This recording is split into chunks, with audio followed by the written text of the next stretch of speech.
And what you need is a pattern bit that has a bearing on the top, and we'll use this to route our shape.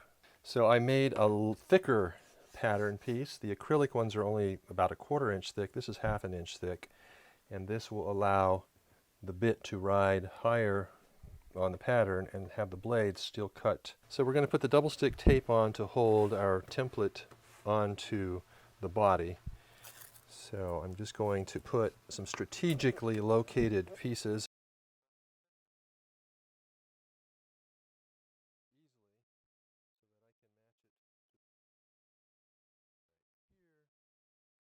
And then one in the center, like that. Now what I found, and it's easy way to remove double stick tape, is I just pull sideways on it and the top comes right off.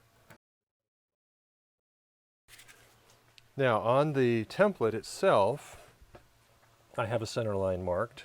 I'm going to line up that center line with the center line that is on the body. And I'll position this lightly, lining up my lines by eye from above. Once that's set, now pressing down hard like this means that I'm activating that pressure sensitive tape. And now that top is stuck on, it's not going anywhere.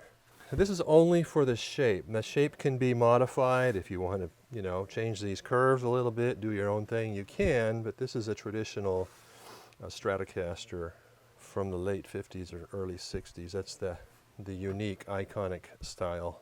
Once your template is stuck on and ready to go, and you can see I've inserted my bit already, I have my dust collection apparatus set up.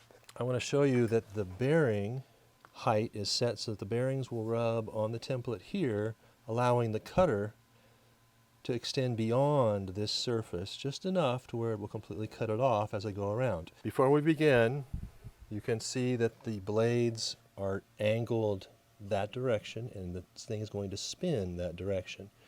If it's spinning counterclockwise, when you look down on it from above, you need to go across those blades so that your piece is running into the blades. So the piece is going to go to the left. So I will come across the blades in this direction. So this will be my all the way around. I'll be going like that. So I'm always going into the blade. And if you don't go into the blade, it will grab the piece and throw it like that. So we don't want that to happen, so we need to always go from the right to the left when we cut into the blades, and then you'll have no problem at all.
I have made myself a little spatula. I've actually sanded the edges down and I've rounded off these corners.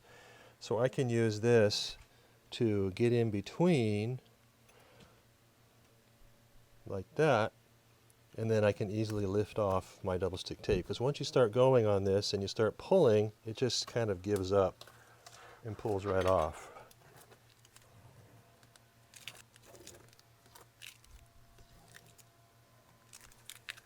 The dark stuff is burn marks. That'll all be sanded out. It's not too difficult. That's the way it looks. And now you can see how our glue up came out beautifully.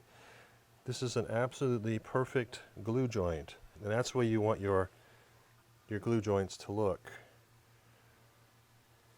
You can see that this is different from the tabletop. This is just some high density board. It's very thin. I think it's about 1/8 of an inch thick is all.